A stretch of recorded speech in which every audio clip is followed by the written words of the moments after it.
مکه مکرمه کې چې کله نبی علیہ السلام د کافرانو د تکلیفونو نه تنگ شو او صحابام تنگ شو،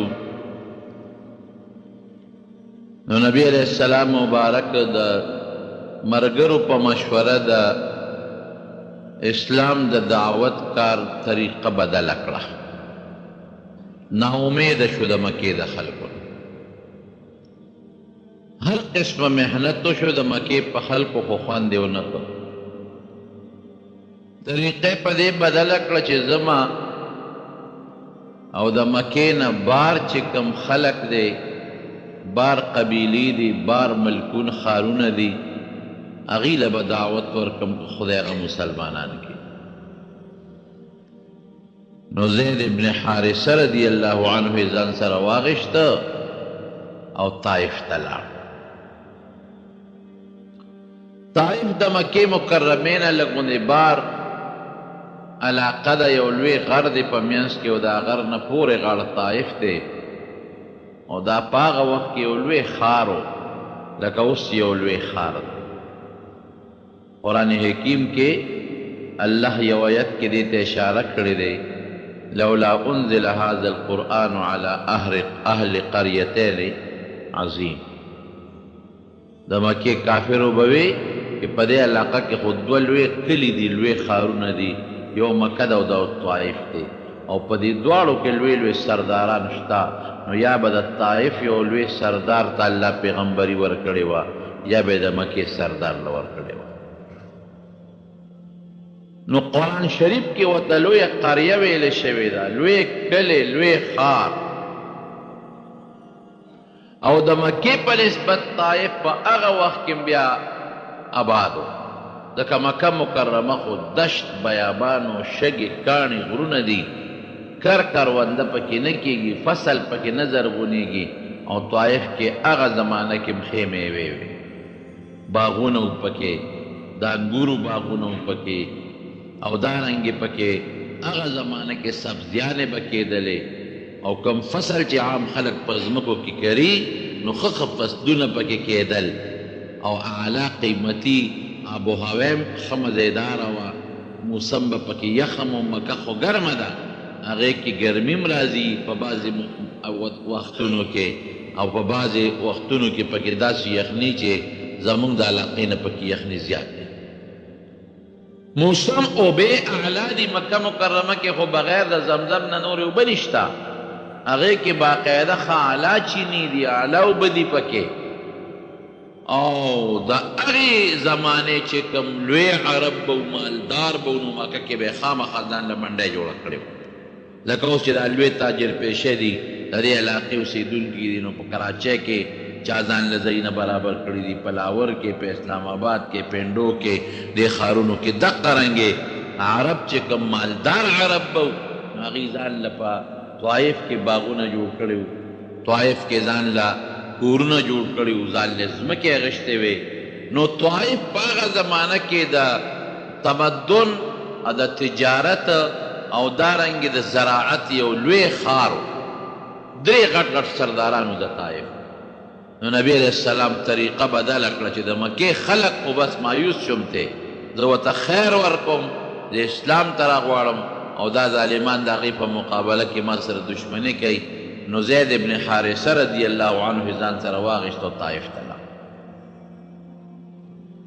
درې غټ سردارانو درې واړو له دعوت د اسلام ورکړ، لیکن اتفاق ته ګوره د حضور پاک خو دا خیال و چې که خدای دا مسلمانان کړل، دا کړې نه سیغه،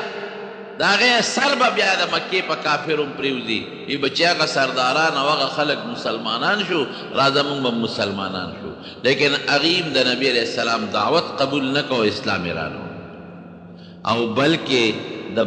د اسلام قبلول خو څه کې د حضور پاک شان کې ګستاخۍ شروع کړلې. او یو سردار ورته وایي چې بل څوک خدای نه مونتل، نو تیو مونتې یو پیغمبري دله درکړه، دا یو پیغور غوندې وله ورکړه، بل څوک نو، بل څوک چا بل ته خدای په دې ټوله دنیا کې بل څوک نه خوښېدل، نو ته ورته خوښ شوې. بل سردار ورته څه وایي وی ښه مکه کې خو غټ غټ سرداران زمونږ کلي کې خو لوی لوی مالداران خلک شته نو تا یتیم ته پیغمبري میلاو شو دا غټ سرداران پاتې شو موږ به ستا تابع کېږو بل ورته څه وایي وایي زه خو دې نه پیغمبري نه منم او ځکه ته په حق یې نو چې څه عذاب دې خوښوي نو ووایه خدای دا پیغورونه یې ولله لیکن خدای پاک نبی کریم صلی الله علیه وسلم لا عجیبه شان ورکړ ګوره چا کې چې زمونږ دا پښتانه خلک هم که ملوخو کې چې څومره شی زیږي پکې ورچې یو بوجۍ ده او په هغې کې یو من غنم زیږي نو 2 منه پکې نشي ځایولی که 1.5 من هم پکې چې بوجۍ به شلېږي که ملوخې دی او په هغې کې 1 کیلو پی راځي نو ته پکې د کیلو نه زیات اچولی نشي که زیات دې واچول تویږي به ترې فایده نه ورکوي لوښې به خلک ککړ کې دا یو مثال مې دله درکړ دقه رنګې پیغمبري هم ده پیغمبري یو ډېر لوی طاقت دی یو ډېر لوی شان دی پیغمبري او د الله یو ډېر لوی نعمت دی نو دا لوی نعمت لوی لوښې غواړي د نبی کریم صلی الله علیه وسلم غوندې شخصیت هغه برداشت کولی شي هر سړی نشي برداشت کولی د نورو خلقو لوښې واړي نه ورکړې ده خدای ولا لوی اخلاق ورکړي دي الله ولا لوی کمالات ورکړي دي د دې وجه نه خو پیغمبري خدای ورکړي الله یعلم حیث یجعل رسالته قرآن کې الله فرمایي وي هغه ځای زه ښه پېژنم چې کوم ځای له پیغمبري ورکړي ما ته پته ده چې دا د پیغمبرۍ قابل وجود دی او دا د پیغمبرۍ قابل وجود نه دی نو دوی ملنډې شروع کړې ټوکې شروع کړې او دا خو لا وړه خبره وه دا پیغورونه خپلو غلامانو ته او بچو ته یې ورپسې شی شابسې او چې دا 2 کسه مو د خپل کلي نه څومره زر وویستل نو دا به کمال وکړي نو هغې ورپسې شو چغې ورپسې شروع نو خاورې به یې راغېښتې او د نبي علیه السلام باندې به یې ورچولې نو کاڼي راغېښتل او په هغې یې په پیغمبر علیه السلام او په زید ابن حارثه غرض وزارونه شروع زید ابن حارثه وایي چې ما به د کاڼو د نبي علیه السلام بچ کو وي سر مې ټول زخمي زخمي شو وینې ترې بهېدلې او د حضور پاک دا پنډی په یو کاڼي باندې ولګېدله نو دا وینې ترې لاندې روانې شو وجود یې زخمي شو خولې ته بیګې ګرمي ده دومره تکلیف کې دی نبی کریم صلی الله علیه وسلم چې وایي ما ته دا پته نه لګي چې روان د کوم طرف نه یم او ځم کوم داسې یو لوی تکلیف په نبی علیه السلام مبارک باندې حضرت عائشه صدیقه رضی الله تعالی عنها دې تپوس کوي وی دا الله رسوله د احد نه پس داسې یو ورځ په تا سخته تېره شوې ده چې ته یې ما ته ووایې وی او عایشې یو ورځ په ما ډېره سخته تېره شوې الله رسوله څنګه وه وی ستا قوم د مکې قریشو چې کله زما تکذیب وکړو زه ونه منلم او ما ته وی د دروغجن پیغمبر نو زه لاړم طایف ته نو د طایف سردارانو له مې دعوت ورکړه نو هغې م ونه منلم نو هغې بیا په کاڼو راباندې شروع کړله وی عایشې په زندګۍ کې د دې نه سخته ورځ ما بله نه ده لیدلې الله ته درخواست کوي نبی علیه السلام دغه وخت کې الله ته درخواست وکړ ای خدایه زما طاقت ډېر کمزور دی زما طاقت ډېر کمزور دی او پروردګاره زه چې د اسلام دپاره کم کوشش کومه خدایا دې کوشش ته الله دا ډېر کمزوری کوشش دی الله حضور پاک هغه خپل کوشش ته کمزور الله دا زما محنت ډېر کمزوری دی خدای زما طاقت ډېر زیات کمزوری دی او الله طاقت ستا په لاس کې دی نو خدایا ګوره عجیبه لفظ وایي خدایا تا زما دشمن له زما په مقابله کې طاقت ورکړ تا خپل دشمن له زما په مقابله کې طاقت ورکړی او هغه دشمن چې ستا دشمن دی خدایا زه ورته ذلیله کېږم الله که ته زما نه راضي یې ګوره ښه الله که ته زما نه راضي یې او ته زما نه خوشحاله نو پروردګاره په دې تکلیفونو مصیبتونو مې هېڅ پروا نشته چې ته زما نه خوشحاله. دا د پیغمبر علیه السلام عجیبه دعا ده. بل طاقت ته وایي کمزوری دی، بل محنت ته کمزوری وایي هغه عظیم محنت ته. او یو پوټی غوندې د الله دربار کې په داسې عجیبه زاره سوال کوي چې پروردګاره زم ستا دشمن دی او زما دشمن دی، هغه ته ذلیله کېږم. او الله که ته زما نه راضي یې، ته زما نه خوشحاله، نو خدای په دې محنتونو تکلیفونو زما هېڅ پروا نشته، هېڅ کار مې نشته. بیا څه وایي؟ الله ما مضبوط کا او خدای خپل دین مضبوط کا. الله ما بل چاته مه سپاره، خدای ما ځان ته نږدې کا. او بیا اخره کې وایي لا حول ولا قوة الا بالله. خدایا د دې تکلیفونو نه خلاصونکې او په دې دعوت او په دې تبلیغ باندې طاقت پیدا کوونکې خدای ستا د ذات نه بغیر بل نشته. الله ته په زارې د الله سوچت کو نو یو فرشته راغله، جبریل علیه السلام راغی، وی دا ما سره یو فرشته ده او د الله نه اجازت وغوښت، ستا د اسمان فرشتې په ستا په تکلیف خفه شوې. فرشتو الله ته درخواست وکړه چې یا الله دا نن خو په دې په ډېر لوی تکلیف کې مبتلا دی خدای، کوم قوم له چې خیر خواهی له روان دی هغې په کړ. الله یو فرشته د ده ته ملک الجبال وایي، غرونو والا فرشته، د ده ټوله بادشاهي الله په دې غرونو باندې دله بادشاهي ورکړې. دا فرشته ما سره ده، دا فرشته در باندې سلام وایي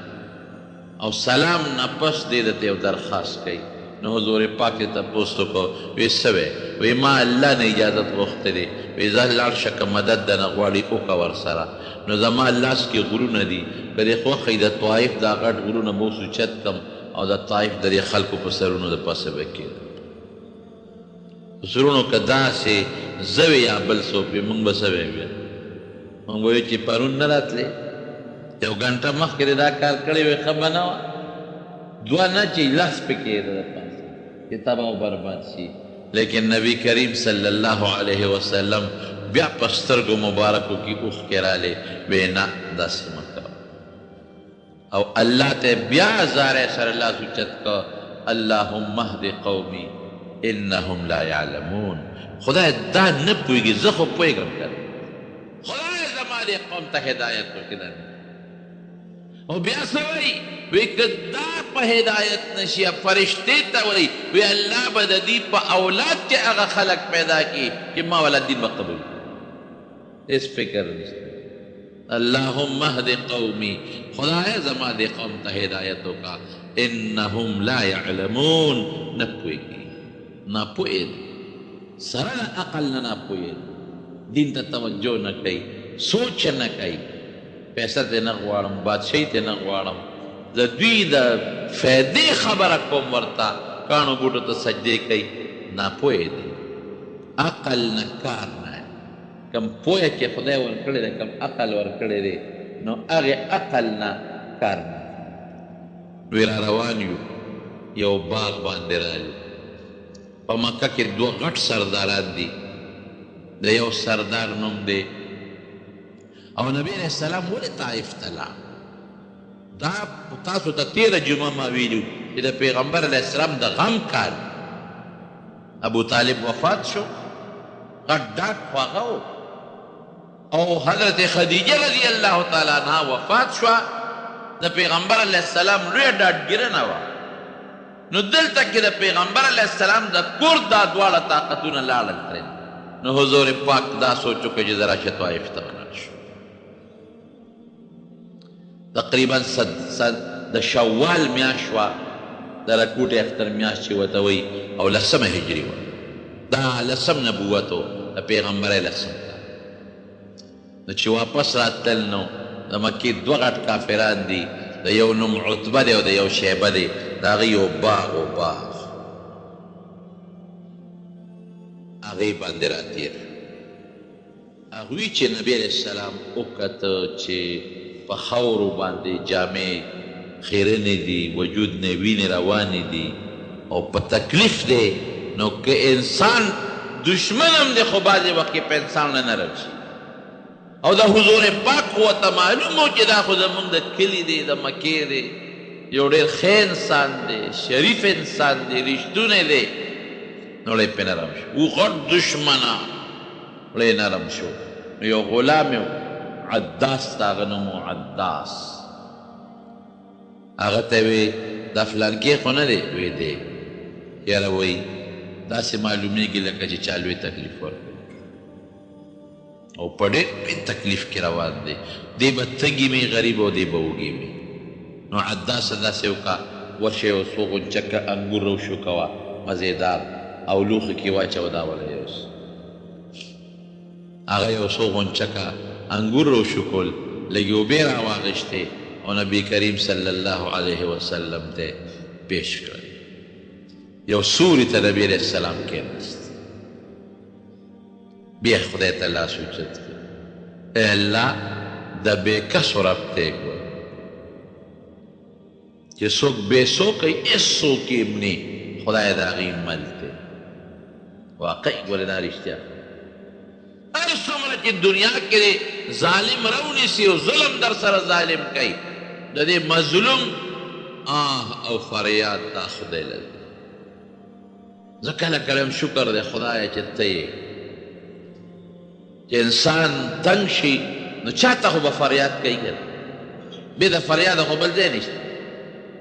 ښځې ته فریاد کوي نو ښځه دې مدد نشي کولی بچي ته فریاد کوي بچی دې مدد کولی نشي نو د مدد دپاره به بیا مونږ کاڼو بوټو ته لاسونه اوچتول شکر دی خدایه چې هغه ذات شته چې هر ځای زمونږ فریاد اوري هر حالت کې زمونږ د تکلیفونو نه خبردار دی هر وخت کې مونږ ته رارسیدی شي او زمونږ نه تکلیف لر کولی شي دا مو په ایمان دی رونو ګوري ای د بېکسو رب ای د بېڅوکو رب ای د مظلوم ربه د مظلومانو رب خدایا زما مدد وکړه چې انګور یې ورته راوړلو څنګه یې کېښودل نو نبي علیه السلام د هغې نه چې دانه اخېسته نو لومبی وایي بسم الله الرحمن الرحیم نو عداس پوه شو د عیسایي نه عداس عیسایي مړی و هغه وی دا دې څه ووې دا څه ټکي ووې هغه ته خو پته وه چې دا خو بسم الله خو د مکې خلک نه وایي او د الله په نوم خو دا مشرکان شروع نه کوي چې دا د الله نوم یې واخېست او بسم الله ووې یاره دا سړی خو څه ناشنا غوندې سړی مکه کې خو څوک بسم الله نه وایي طایف کې خو څوک بسم الله نه وایي بسم الله وایي نو دا وایي دا دې څه وو چا نوم دې واخېسته ته څوک یې نبي علیه السلام ورته خپل نوم واخېست زه فلان کې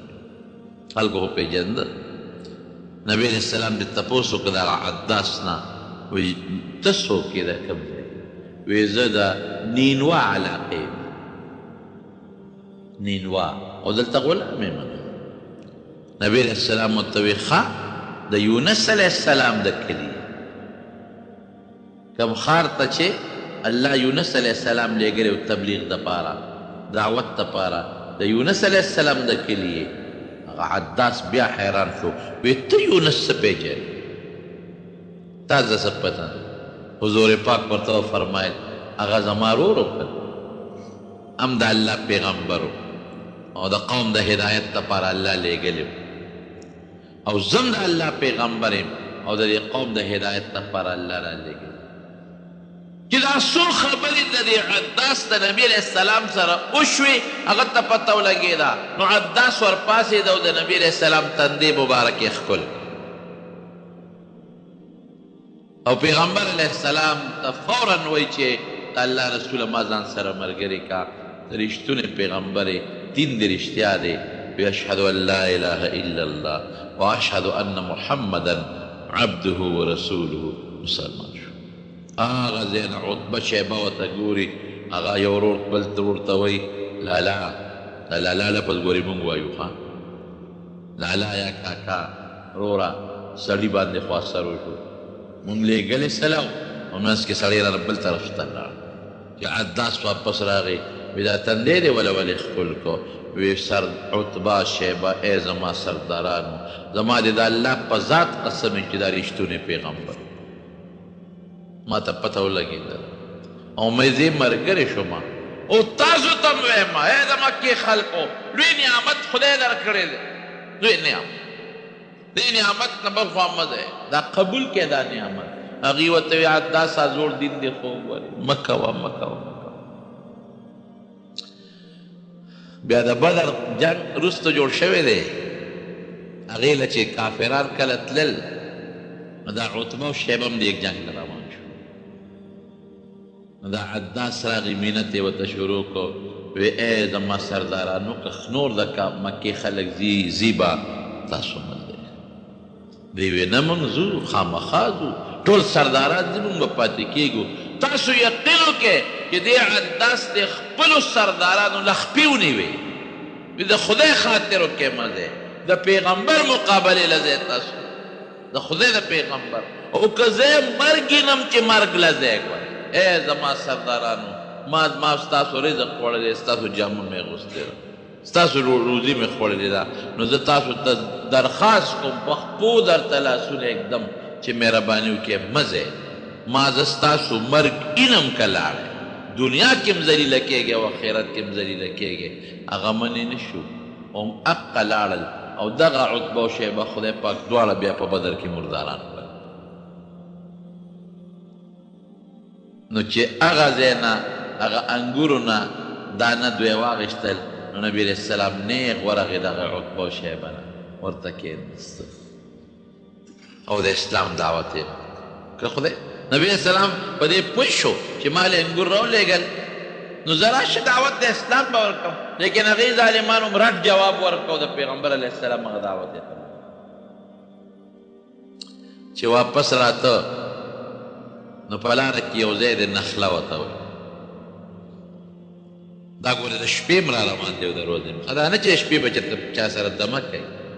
په دې دشتو بیابان ځنګلونو کې شپه هم تېرېږي او ورځ هم تېرېږي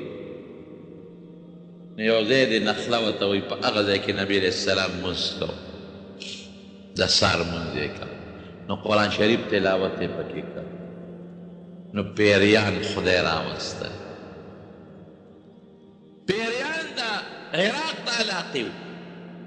دا پیریان به بر اسمان ته ختل ګرځېدل به په اسمانونو کې نو چې کله عیسی علیه السلام خدای پاک څلورم اسمان ته وخېجو نو د دوی تلل د څلورم اسمان نه اخوا بند شو نو چې کله نبی علیه السلام مبارک له خدای پاک وحی ورکړه او پیغمبري ورکړه نو د اسمان هم دوی بند شو دوی بیا اسمان ته نه شو ختلی دې کې سرکشه تیز هر قسمه پیریان لکه انسانانو کې بعضې تیز طاقتمنې بعضې کم طاقت ول زموږ د خلکو خو هغه طاقت نشته کوم چې د افریقې د ځنګلونو والا خلکو کم طاقت د پیریانو د مشرانو د یو بل ته وایي چې دا څه چل دی چې موږ به نور کله اسمان ته ختو نو ډاډه به تلو اوس چې موږ اسمان ته ځو نو په موږ شغلې راځي دا هغه ځای نه شغلې راباندې تاسو چکر ولګوئ وګرځئ معلومات واخلئ څه چل شوی دی نو دا پیریان خواره دي څوک یو خوا داسې ناشنا کار شوی دی هر څه چې دي خو څه ناشنا کار شوی دی او هغه زمانه کې چې انسانان څنګه کم وو دارنګې پیریان هم کم دا خو ورو نسل زیاتېږي چکر ولګوئ اضربوا مشارق الارض ومغاربها او تاسو نظر وکړئ چې دا څه مسله پېښه ده نو یو ډله دې مکې ته ګرځېده راګرځې معلومات کوي چې معلومات کوي نو نبي علیه السلام د سهار مانځه کې قرآن شریف لولي او دې پیریانو واورېده ملګرو ته ویې لکه راشئ دا څه دې دا چې موږ څه واورېدل که نه دا ټول د دې شي کار دا خبرې بس رالل نبي علیه السلام نه قرآن واورېده او پیغمبر علیه السلام نه بیا څه تپوسونه وکړل او نبي علیه السلام ورته ویل او زه د خدای پیغمبر یم او دا کتاب یې راکړی د هدایت لپاره بس هغه پیریان خدای مسلمانان او بیا چې خپل وطن ته واپس لاړل نو خپل وطن کې خپل قوم له دعوت شروع قرآن حکیم کې رب العالمین د هغې بیان کوي د هغه پیریانو متعلق وإذ صرفنا إليك نفرا من الجن يستمعون القرآن یو ډله مو درته راواړول انسانان نه مسلمانېږي ودرېږي یو څو پیریان درته مسلمانو هغې قرآن واورېده فلما حضروه قالوا انصتوا چې قرآن یې واورېد ملګرو ته چپ شه لږ فلما قضوا چې پیغمبر علیه السلام هغه قرآن ختم کړ ولوا الى قومهم منذرین خپل قوم ته لاړل او بیا قوم د خدای د عذاب نه یرو قوم ته مسلمانان شي بل ځای راځي انا سمعنا قرآنا عجبا دې پیریانو خپل قوم ته وی موږ یو قرآن ووایو او ناشنا کتاب ناشنا شی دی یهدي الى الرشد فآمنا به هدایت طرف ته خلق بلی خلق ورسمی پنے غلار باندے موږ په دې قرآن ایمان خدای هغه د عراق د نصیبین علاقې چې کم پیریانو هغه رب العالمین مسلمان پیریان لګیا شو هغې خپل دعوت شروع د اسلام دعوت هلته مې روان کړو او دلته نبي کریم صلی الله علیه وسلم هم د اسلام دعوت شروع چې هغې مسلمانان شو نبي علیه السلام لږ غوندې مخکې راغی زید ابن حارثه ورته وایي د الله رسوله د خپل وطن د رواج نه نه خبر وی زیاده څه رواج وی چې زمونږ د وطن نه یو سړی لړ شي او هجرت وکړي نو بیا خو هغه وطن ته چې راځي خلک یې نه پرېږدي نو وی بیا نو وی تا ته پته وي او ما ته پته ده نو وی چې ته د چا په امان کې به اوس ور داخلي اوس به د چا په امان کې یو ملک او یو مشر یو خان د هغه په امان کې به داخلېږو نو په لاره ولې یو کافر مخې له ورغی مطعم ابن عدي د هغه هم پرې رحم راغی نو نبي علیه السلام ورته دا ټوله قصه وکړه د ایمان دعوت یې ورکړ هغه خو ایمان قبول نه کړ وایي راځئ زما په امان کې داخل شي هلته مخکې شو نبي علیه السلام زید ابن حارثه ورپسې شو نو په مکه کې په بیت الله خوا کې هغې اعلان د نبی علیه السلام نوم یې واغېشت وی دین د ده زما اگر چې جدا دي لیکن دله ما امن ورکړ دا ښه سړی دی رښتونی دی زمونږ د کونډو رونډو یتیمانانو خدمتونه یې کړي دي نو دا زما په امن کې دی که ده ته چا څه نقصان ورسو لکه چې ما ته نقصان رسوي د یو موقع کې چې د بدر قیدیان کله گرفتار شو د دې مطعم ابن عدي زوی و جبیر یې نوم جبیر ابن مطعم هغه په خپله د دې حدیث راوي دی او بخاري شریف کې دا حدیث دی نو نبی علیه السلام خو فرمایل یاره وی که مطعم ابن عدي جم دی وی که نه او نن یې ما نه د دې او یو کافرانو مطالبه کړې وي نو ما به اخذ د خیراتي پرېښي ځکه د هغه یو احسان زما په غاړه پروت دی افسوس چې هغه نشته راغی نبی کریم صلی الله علیه وسلم مکې ته نو کافرانو هم خپله طریقه بدله کړه هغې هم پوه شو چې دې خو زمونږ په مقابله کې بهر خلکو له دعوت ورکوي او نور خلک مسلمانوي نو هغې ګوره چې څنګه نبي علیه السلام لګیا دی محنت کوي دارنګې هغې هم محنت کوي نو هغې خپله یو میټینګ کو خپل خلک یې کېنولو او دا فیصله یې وکړه چې لکه د بهر نه څومره میلمانه راځي نو تاسو به دا لاره به ته ساتئ دا به ته ساتئ دا به ته ساتئ هغه میلمانه به پیوی ځکه بیت الله ته به خلک راتلل عمرې طوافونو له حج له هغه لارې به څارئ او دغه میلمانه به پیوی چې د ده خبرې واوري که د ده خبرې واورېدې نو هسې نه مسلمانان شي او د بار خلک راته مسلمانان شو نو موږ ته مشکله شي نو د یمن یو قبیله د دوس ورته وایي د هغې یو سړی راغی طفیل ابن عمر طفیل یې نوم چې دې څنګه راغی مکې مکرمې ته د مکې د مشرکانو کافرانو ورته وایي چې مونږ کې یو هلک دی او ډېر زبردست جادوګر دی او د هغه خبرې ګورې واونرې او که هغه درته دوه درې ټکي خبرې وکړې نو داسې جادو به در باندې وکړي چې په کور کې دننه د پلار او زوی او د خاندان په منځ کې دشمنۍ جوړوي وی نه نه به کښېنم ورسره وی نه کښېناستلو خبره نه داسې نه هوا ده د اواز راوړي درته غوږ ته در دننه کښې هغه طفیل وایي چې ما مالوچ راواخېستل یو غوږ کې مې ومنډل او بل کې مې ومنډل چې هسې نه چې د په لاره ځمه او د ده خبرې هوا زما غوږ ته دا داخلې ده دته به یې ذوالقطنتین وی قطن مالوچو ته ویلې کېږي ذوالقطنتین د ده لقب مالوچو والی وی غوږونه کې مې مالوچ منډلي بیت الله نه تاوېدم چې هسې نه چې ته هوا ده د خبرې راوړي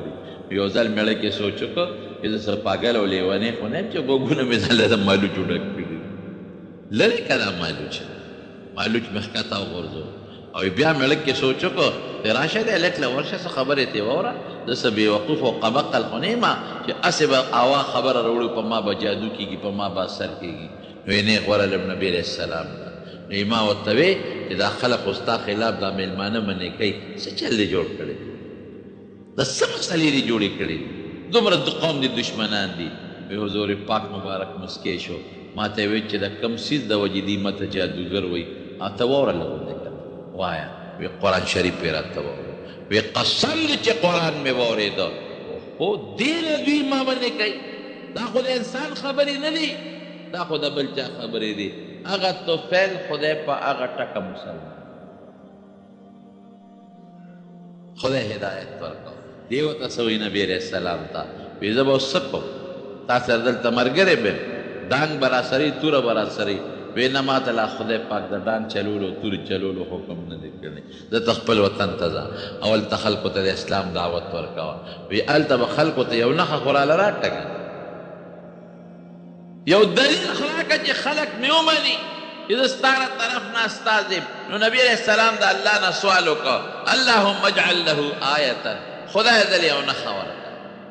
نو چې دا دعای سینګ وکړله نو تندي نه یې رڼا شروع شوه لکه د بټرۍ په شان رڼۍ د تندي نه شروع شوه نو دی خو خوشحاله و چې زه دا خو زما یو مضبوطه رڼا ده او زه به قوم ته یم نو قوم به زما دا خبره ومني نو چې څه منځې لاړ نو بیا وایي چېرې دا رڼا خو مناسب نه ده خلک به وایي چې دا په تندي ستاسو اثر وشو او د برګې مرض دی پې پیدا شو او دا خو د هغه برګېتوب هغه دغه دی څه ورته وایي مغه چمک دی نو الله تعالی د خلقو سره چا سره کونټی وي چا سره چابک وي نو خدای هغه رڼا را د چابک ته را منتقل نو چابک به یې اړقو لکه د بیټرۍ غوندې رڼا به یې کړو راغې قوم ته قوم ته دعوت ورکړو لیکن خپل د پلار نیکه دین پرېښودل څه اسانه خبره شپږ اووه کاله اته کاله د په خپل قوم کې تېر کړل خو ډېر کم خلک مسلمانان شو ډېر کم خلک نو یو ځل راغی نبي علیه السلام ته بیا دا هغه وخت و چې نبي علیه السلام مدینې منورې ته هجرت کړی اوومه هجره کې دی نبي علیه السلام له راغی وی د الله رسوله زما قوم دوس ته خیره وکړه چې خدای پکې هلاک کړي ځکه زما په کلونه وشو چې لګیم دعوت ورکوم او تا چې راله کومه نښه راکړې ده هم ورته ښکاره کوم او بیا هم زما قوم نه مسلمانېږي نو نبي علیه السلام بیا مسکی شو او لاس یې اوچت کړل وی اللهم اهد دوسا وأت بهم خدای د قوم مسلمانان خیره یې ورته ونه کړه او خدای ټول دلته راوله زه وی ما ورته دعا وکړه خدای به دې قوم مسلمان کړي ټول مدینې منورې ته راغلل نبی کریم صلی الله علیه وسلم په لاس کې بیان کړي نو کافرانو به کوشش کو چې د بار نه څوک رانیسي او نبي علیه السلام سره ملګري ونیسي او نبي علیه السلام دا محنت کو چې د مکې د خلکو په ځای باندې د بهر خلکو ته دعوت ورکو چې د خدای د بار خلک مسلمانان د حج مقام او د سن یولسمه هجري وه یولسم نبوي وه د نبوت یولسم کال د مدینې منورې یو شپږ کسان ملګري راغلي شپږ کسان او د مدینې خلکو مدینه کې یهودیانو سره د مدینې د زور نوم یثرب و یثرب سره بیماری ته و چې څوک ګورل ناجوړه و او مدینه منوره کې صحابه کرام وایي چې موږ لومبې لاړو نو د مدینې په دې لفتو کې ولا بدبو یې وبهېدلې او بل خلفیجنې وې ډېرې زیاته بیا د نبي علیه السلام په دعا باندې خدای پاک د هغې د هغه مرض او بیماري بدل او هغه اوبه وله خدای پاک خبر کړې نو نبی علیه السلام له نوم بدل کړ نو مدینة النبي نوم یې ولګېد د د پیغمبر مبارک خان نور چې مدینه منوره نوم دی کې اصل دی کې یهودیان اوسېدل او دا چې کوم د مدینې خپل خلک ورته مونږ وایو انصار دا د یمن نه راغلي یمن کې خلکو نافرماني وکړه یو لوی بند د باراني اوبو یو ډیم و ډیم هغه بند خدای پاک راوشلو سیل العرب خدای راوشلو د یمن هغه ډیم چې کله وشلې د هغه اوبه او په دې غاړو باندې کوم بوټي او باغونه هغه باغونه ټول شاړ شو باغونه لاړل هلاک شو او خلک یو خوا بل خوا لاړل خلکو هجرتونه شروع کړل نو یو دوه خاندانونه مدینې ته راغلل یو ته به اوس وی بل ته به خزرج وی د دوی خپل نوم ابن قیلاو دې دواړو قومونو دلته مدینه کې خپل رهایش اختیار کا نو د مدینې یهودیان خو پکې اوسېدل هغې سره تعلقات به غمخادي وه نو د مدینې یهودیانو به د آخر زمانې د پیغمبر خبرې کوي چې د آخر زمانې پیغمبر به راځي او دا صفت به وي دا صفت به وي دا صفت به وي لکه اوس چې موږ د عیسی علیه السلام بیان کوو چې عیسی علیه السلام به راځي یا مهدي به راځي یا موږ دا وایو چې یاجوج ماجوج به راځي یا دجال به راځي داسې قسمه خبرې به د مدینې یهودیانو کولې او چې دې انصارو سره دې اوس او حضرت سره به کله جګړه شوه نو وی به زمونږ هغه پیغمبر را روان دی ګورې وکانو من قبل یستفتحون علی الذین کفروا وی هغه پیغمبر را روان دی هغه سبب د هغه به ډېر لوی غلبه به یې مونږ به ملګري کېږو تاسو به بربادوو نو دې د مدینې خلکو د یهودیانو نه د نبی علیه السلام مبارک صفتونه اورېدلي نو دا شپږ کسه چې د مدینې حج ته راغلل نو د مکې کافرانو خو به زور لګاو چې د دې د چا سره خبرې ونه شي او د ده خبرې څوک ونري نو نبی علیه السلام هغه شپږ واړه راوستل مینا کې یو غونډۍ وه عقبه غونډۍ ته اوس چې دا کوم ځای کې زمونږ دا پښتانه ورته غټ شیطان وایي جمره عقبه دې سره خوا کې یو غونډۍ وه هغه غونډۍ څه موده وه اوس یو 3-4 کاله وشو چې سعودي حکومت هغه غونډۍ لر کړې ده یا ختمه کړې ده د هغې غونډۍ شاته دا شپږ کسان نبي علیه السلام ځان له کړل ویل لږ دې خوا ځان له شي د تاسو سره یو څو خبره هغې ځان له شو چې ځان له شو نبي علیه السلام علیه السلام دعوت ورکړ هغې چې د پیغمبر علیه السلام خبرې واورېدې او د نبی علیه السلام د اوصاف او صفتونه یې ولیدل هغې پوه شو هغې ویل که دا خو هغه هلک دی چې هغه مونږ ته یهودیانو چې د آخرې زمانې پیغمبر به راځي ځکه چې هغوی کوم صفتونه وایي په ډکې دا رشته موجود چې هغوی څه وایي چې د دې پیغمبر کوم دعوت وایي هغه خو د ده مونږ واورېدل هغه شپږ واړه خدای پاک مسلمانان شپږ څوک مشر پکې حضرت اسعد ابن زراره رضی الله عنه دا پکې مشر او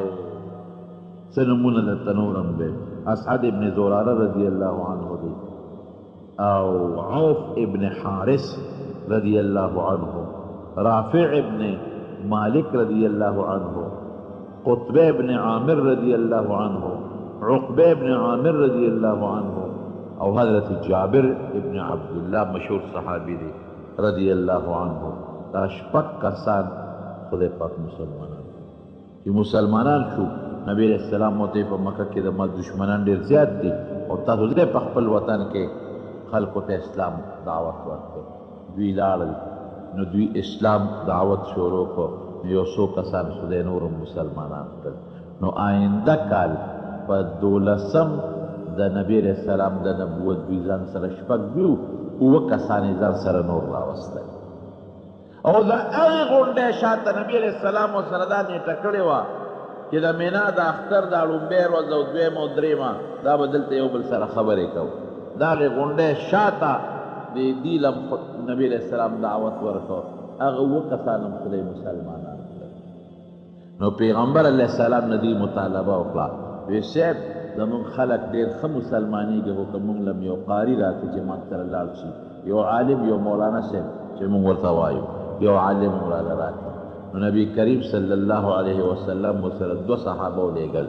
یو په سترګو نابینا دی عبدالله ابن ام مکتوم رضی الله عنه، یو یې هغه ورسره ولېږه، او یو ورسره حضرت مصعب ابن عمیر رضی الله عنه ولېږه. وی زه دا دواړه به د سره او دوی چېرته کېنوی او دوی به د قرآن تعلیم خلکو له ورکوي او دا درس د قرآن یو مدرسه وله جوړه. دا دواړه یې ځان سره بوتلل. ګوره وروڼو، یو په سترګو ړوند دی ړوند عبدالله ابن ام مکتوم نابینا، لیکن خدای ته څونه ګران دی. مدینه منوره کې د اسلام دعوت نه شروع کړ د پیغمبر علیه السلام په حکم. یو ځل نبی علیه السلام په مکه کې د مکې مشرکانو دعوت ورکړ. د مکې دا مشرکان یو څو سرداران د الغیب سازش کو، هغوی په خپل سازش شو. نبی علیه السلام سره کېناستل، یاره وایي موږ میټینګ وکړو زموږ اسلام تړه کېږي، خو تا سره دا کمزوري مسلمانان دي چې دا ټول زموږ پرون غلامان او نوکران، بلال دی او صہیب دی او دا خلک، نو ته دا ځان نه لرې کا، دا لرې کا. لکه موږ دوی سره په یو پوړ نشو کېناستی او په یو صف دوی سره نشو کېناستی، دا لرې کا. نو ممکن ده موږ ستا قرآن او اسلام ته مړه کېږي چې موږ مسلمانان. دې مطلب دا و چې موږ خو هسې اسلام نه راوړو، خو چې دا خپل خو دې پردي کړي که حضور پاک وینا اسلام کې خو بیا مالدار او غریب یو شی په یو سب پکې دی. پېښه چې هغوی پوه شو چې داسې نه کېږي، نو بیا ورته څه وایي، پېښه یو ورځ دوی له مقرر کړه، یو ورځ موږ له مقرر کړه. نو کېدای شي موږ ستا قرآن وورو او موږ مسلمانان شو. نو نبی علیه السلام دې طرف ته لږ میلان پیدا شو چې زه خیر دی یو ورځ به د دوی له ورکړم، چې دوی زما د غریبانانو ملګرو سره په یو ځای نه کښېني، یو ورځ به دوی له ورکړم، یو ورځ د خپلو زړو ملګرو له. که خدای مسلمانان کړ بیا به زما د غریبانانو سره یو ځای ناست. دا خبرې کولې چې د عبدالله ابن ام مکتوم دا نابینا صحابي را روان دی، دې خو نظر یې نه لګي چې څنګه راغی پیغمبر علیه السلام ته مخامخ ودرېده او نبی علیه السلام ته یې د الله رسوله علمني مما علمك الله، تا ته چې څه خدای ښودلي دي ما ته وښایه، ما ته څه وښایه.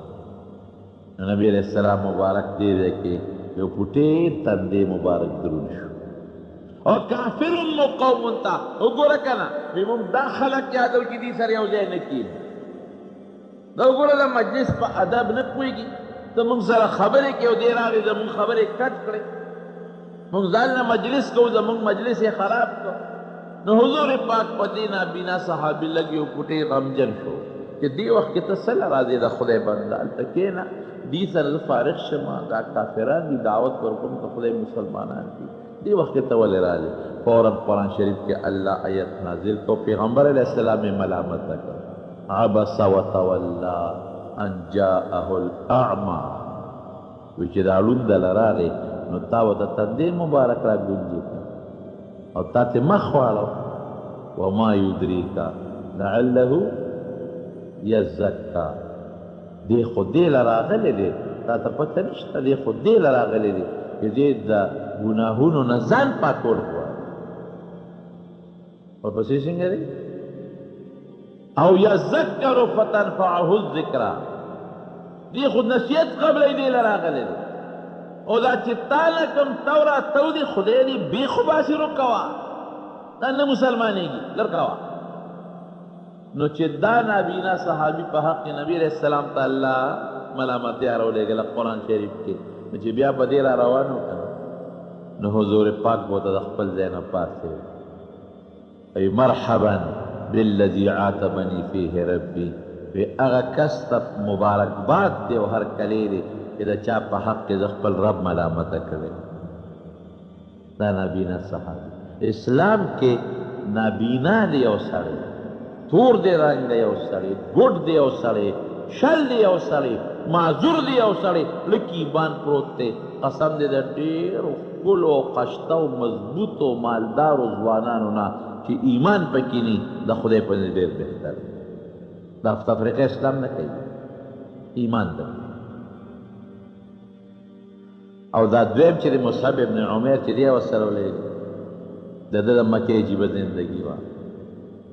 د مکې داسې زندګي وه چې ده به کم از کم د 200 درهم روپۍ خو ډېر ورکوټه شی دی جامه اغوستله او چې یو جوړه به یو ځل واچوله دوباره به بیا نه اچوله نو مالدار او چې په لاره به ته نو نوکرانو به اوس خلک چترۍ نیسي که نه نو نوکرانو به پې څادر د پاسه نیولې چې نور پې ونه لګي او چې په اس به سورو نو یو اس به تې ښي طرف ته روان و د نوکر یو به تې ګس طرف ته روان لکه دا اوس چې کوم پروټوکول په دې طریقه به ګرځېده او چې کله اسلام راوړه او مسلمان شو یو ځل نبی کریم صلی الله علیه وسلم په جومات کې ناست و دا مصعب ابن عمیر تېرېده نو حضور پاک وجړل چې ده ته یې وکتل چا ورته د الله رسوله ولې دی وجړل وی د مصعب هغه د اسلام نه مخکې ژوند را مخکې شو د اوسني ژوند ته یې جوړ د اسلام نه مخکې به د کمې جوړې چول او کم د نعمت ژوند به یې تېره نور به د ده په وجود نه لګېده او یو جوړه به یو ځله چوله دوباره به یې نه چوله اوس چې مې ورته وکتل نو جامو ته یې غټې غټې ټوټې لګېدلې او خیرن وجود دی او د څادر یو د لنګ یو پلو په ځمکه راخکې شو بل اوچت دا مصعب ابن عمیر دی ورسره ولېږه او زما وروڼو دا مصعب ابن عمیر چې بیا کوم دی دې رښتیا په احد کې شهید شوی په احد کې په عجیبه انداز دی شهید د سره جنډه وه د مسلمانانو یو کافر راغی دا یو لاس دا جنډې وله لاسې دی د فورا دا بل لاس ور واچو هغه جنډې دی بل لاس کې نو هغه کافر راغی ابن امیه دا دویم لاس یې پرې نو د فورا دې سینې سره دا خپله جنډه نیغه کړه چې دا پیغمبر مبارک جنډه دی چې په ځمکه ونه لګي نو هغه نیزه راواخېسته او په دې سینې وواو او شهید دی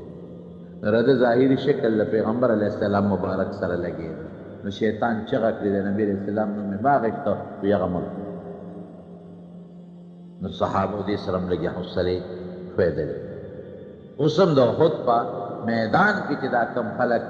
حج یا عمرې له لاړ شي نو په میدان کې چې کم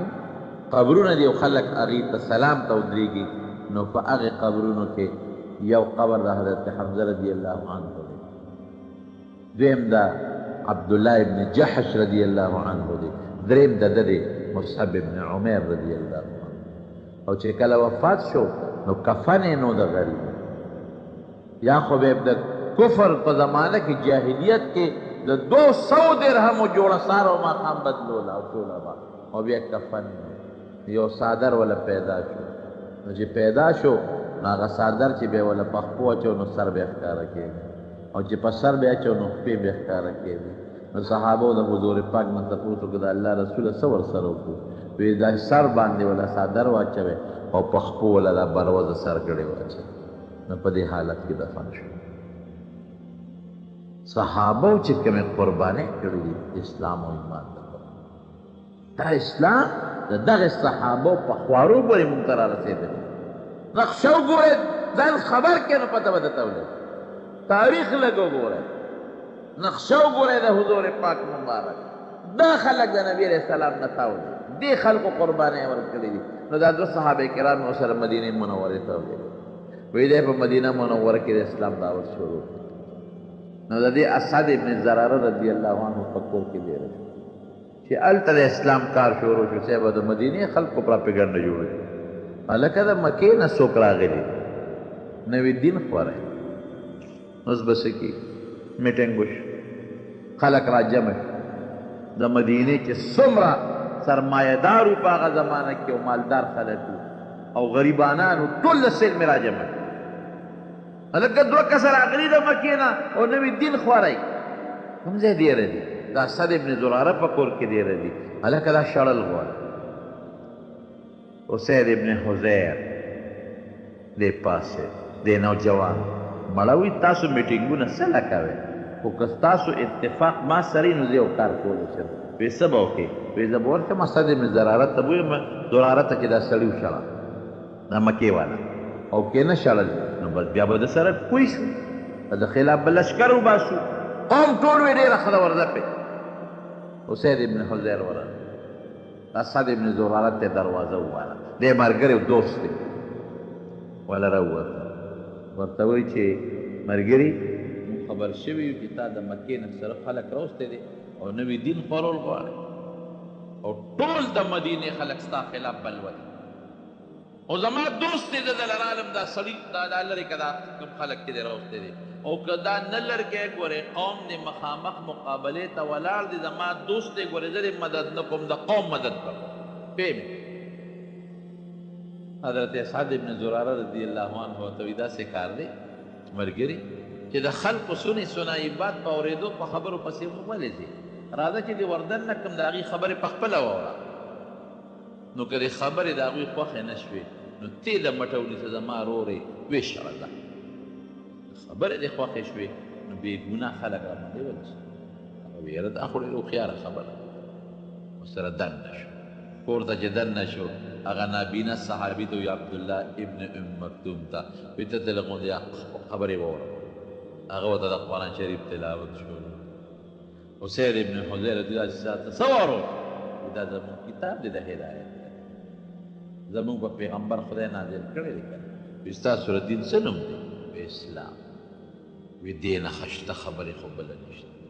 وایي ستاسو په دې دین کې به زه څنګه داخل شم یو دوه ټکي به هم داخل بشئ که نه اسید ابن حضیر کلمه شهادت وایي او خدای مسلمان لاړ قوم له قوم خو په تمه دی چې ودرېد یلکه ویه خو ډېر ښه خلک ویا او هغوی چې کوم پیغمبر یادي دا خو همغه دی چې دا د مدینې یهود نوم ته یادوي او زه خو یې ملګري شوم خدایا ته لېږل یم سله وې او ته د هغې خپله ښکار کړې دا څه دې وکړل نوجوان وې پوه نه شوې که نه لږ وې دوکې سعد ابن معاذ رضی الله عنه د یو لوی قوم سردار دی اپاسې وی تاسو ما منئ چې زه مشر یم وي او وی دا چا چې دا مسلمانان راوستي دي دا زما راترور دی زه ورځم دې پې لاول زما حق دی او که پوه شو ښه دا مسلمانان یو شل خو ټیک تا که پوه نه شو نو زما راترور دی خو تاسو سره ودرېږم هغه سره هغې ډېره ښه ده دی ورغی چې ورغی د ترور زویه قوم د ټول بلوه دی دا د څوک راوستي دي د مکې نه او زمونږ زوړ دین پسې لګیا دی خبرې اترې کوي او یې خراب دین دی پلار نیکه ته زمونږ بد وایي دا لرې کوه د قوم مقابله نه شي کولی او زه دې د ترور دویم پورې زه هم د سره نه شم ودرېدی قوم سره به ودرېږم او ورته څه وایي بیا وایي ترور زویه دا میندې خویندې وایي دا زره دننه شه او د هغوی خبرې واوره او که خبرې غلطې وي نو څه ما د ترور زوی په ما دې له خفه کېږي د مټې ونیسه تېو شله وایي ډېره ښه ده چې ورغی همغه نابینا صحابي ته وایي یو څو خبرې ورته قرآن کې خو اثرات شته هغه ورته د قرآن شریف تلاوت شروع چې تلاوت یې شروع کړ نو سعد ابن معاذ هغه مشر سپین ږیری پوه شو وایي دا څه شی دی ناشنا خبرې واورېدې داسې خبرې خو ما په زندګۍ کې نه دي اورېدلې ډېرې ښکلې خبرې خو نشته نه نه ما ته خپل خبرې وکړې دغه خبرې دي که وایي دا خو ډېرې ښې دي ستاسو دین څه دی زموږ اسلام دین دی که زموږ د پیغمبر دا نوم دی که نه نو د یهودو نه خو دي د آخرې زمانې د پیغمبر صفتونه هر څه اورېدل وایي ښه وایي دین کې به څنګه داخلېږو تاسو سره څنګه به ملګري کېږم هغه کلمه شهادت یې ورته تېره کړه هغه هم خدای مسلمان چې مسلمان شو لاړ قوم اوس ناست دی لوی میټینګ دی چې دې څنګه ورغی اوس قوم ته وایي قومه یو خبره ته زه څنګه سړی وایي ته زموږ مشر وایي نه زه روغ یم که لیونی نه نه ستا هومره هوښیار زموږ مشر یم ته مشر لیونی وي څه وایي که زه یو خبره وکړم زما ملګرتیا به وکړې خبره پرې کړه د هغې خو دا مطلب و چې دی وایي چې راځئ چې پرې ورځو نن سبا خو دې ته خلک خوشحالي راځئ چې پرې ورځو وی صاحب ته مخکې کېږه ته به مخکې مونږ به در پسې یو او شتاق یقین په خدای وکړه چې ته اډر کوه وی بلکل چې زه سره یم منې را سره وی ښه د هغې خلکو خبرې ما واورېدې ډېر رښتونې خلک دی رښتیا دینې دی او دا کم پیغمبر چې دی دا همغه دی چې یهودیان د آخر زمانې پیغمبر یادوي او زه یې ملګری شوم او تاسو ته مې چې اسلام راوړی ملګري شئ په هغه مجلس کې چې څومره په سوونو خلک ناستو په یو ژبه خدای ټول مسلمانان کړل. دا د هغې مدرسې برکت کوټېری مدرسه. زه کله کله یم خلک وایي مدرسو څه کړي؟ د مدرسو څه کردار مې ستا د ایمان د دې دا د مدرسې برکت دی که نه دی؟ ستا د عمل د مدرسې برکت دی، ستا د اخلاق نبوي د مدرسې برکت دی. دا دین چې تا له راغلی دا د مدرسې برکت دی. څه مدرسه وه؟ نه لنګر او نه باقاعده پکې اسټل دی او نه پکې کلاس رومونه دي، دا پکې نشته. یو رکوټې کور دی او استاد دی څوک دی؟ هغه نابینا په سترګو ړوند صحابي او استاد دی او د قرآن شریف دعوت ورکوي، د قرآن تعلیم ورکوي. هغه خو ټول عربو صرف او نحوې ته ضرورت نو دې فنونو ته قرآن ښیي ورته په معنا پوهېدل د قرآن شریف آسان علم و آسان. د هغې پوټینۍ مدرسې برکت ته ګوره، مدینه کې خدای د هغه پوټینۍ مدرسې د برکت نه اسلام کړی. ګڼ کسان مسلمانان شو، مدینې فضا بالکل بدله کړه. نو په سن 13 نبوي باندې 1500 کسان د مدینې نه حج ته راتلل. نو 73 کسان هغه مصعب ابن عمیر هم ورسره شو دا حج ته رال، خو پټ نور چاته یې غږ نه کو چې د مکې خلک خو انتشار جوړ نه کړي. نو د هغې غونډۍ شاته نبي اسلام له اطلاع ورکړه چې د مدینې خلک راغلي دي او ته راشه. د هغې غونډۍ شاته نبي علیه السلام ورته دعوت ورکړه، هغه هم خدای مسلمانان کړل. نو هغې دغه وخت کې پیغمبر علیه السلام د هجرت دعوت ورکړه، وایي موږ سره مدینې ته لاړ شي. دلته خو تا باندې لوی تکلیف تېرېږي، په ملګرو د لوی تکلیف تېرېږي. او مدینه کې الحمدلله کور په کور د اسلام جنډه وه، هر کور کې یو یو دو مسلمانان دي او قومونه مسلمانان دي، هېڅ دشمن پکې نشته. او که څوک دشمن شته نو مسلمان دومره دی چې غږ نشي کولی، دشمن مقابله نشي کولی، مسلمان مضبوط دی. نو ته مهرباني وکړه موږ سره مدینې ته هجرت. حضرت عباس دغه وخت کې دله نه خو دی پوه خو د خولې لا اسلام یې نو قبول کړی. د هغه خوروارو ای د مدینې خلقه وی تاسو دې موږ نه مدینې ته بوځئ؟ وی ګورې دلته ټیک ته چې دی کمزورې دی خو قوم یې مضبوط دی، څوک د غږ نشي کولی.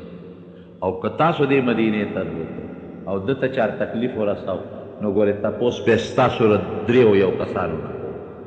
ځان خبر کړې. هغې ورته ویل ته مهرباني وکړه دې موږ له راکړه، خدای شته کړه د خپې ته څوک ازغې هم رانږدې دا مکه نه ده،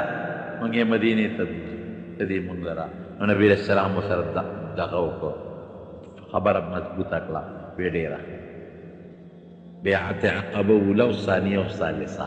نو پیغمبر علیه السلام ویل زه به اول ملګري درولېږم، زه به موقع ګورم د الله د حکم تابعداري به کوم، او چې کله ماته الله حکم وکړه زه به در روانېږم. او دې نه پس نبي علیه السلام مبارک صحابه مدینې ته لېږل شول. هو الذي ارسل رسوله بالهدى ودین الحق. الله فرمای الله غزاد دی چې خپل پیغمبر یې راولېږه په هدایت او په رښتونې دین لیظهره علی الدین کله، چې نبی علیه السلام په برکت او په ذریعه به الله دا اسلام په ټولو دینونو غالب کوي. او چې څومره دینونه دي دا به ټول د اسلام خپوله راځي، اسلام به اوچتېږي. نو خدای پاک د اسلام جنډه اوچته کړه. څه نور حالات پاتې دي انشاءالله هغه به درته په آینده جمعه کې بیان. رب العالمین کم اسلام چې د دواړو جهانو سردار مبارک مونږ ته را رسولی دی، خدای زمونږ په سینو کې زمونږ په وجود کې خدای هغه اسلام راولې، د هغې اسلام اطاعت او تابعداري زمونږ نصیبه کې، او الله زمونږ په وطن کې د اسلام او د قرآن نظام راولې. الہ العالمین ته زمونږ زړونه په قرآن او په اسلام باندې روښانه کې، زمونږ وطن په قرآن او په اسلام باندې روښانه کې، زمونږ بچي په قرآن او په اسلام باندې روښانه کې، او اسلام سره د زړه مینه پیدا کې. خدای اسلام او ایمان باندې زمونږ ژوند او زمونږ مرګ نصیب کې، د نبي علیه السلام تابعدار هم جوړ کې. الله که څوک مریضان دي ته ولې شفا ورکې. بعضې دوستانو سار ما ته څه ټلیفونونه کړو بیماران دي، الله دې ولې شفا ورکې. او دې مجلس کې زمونږ بعضې ملګري بیماران دي، الله ټول له شفا ورکې. بعضې قرضداران دي الله ته یې د حلال و فراخ رزق نصیب کړي،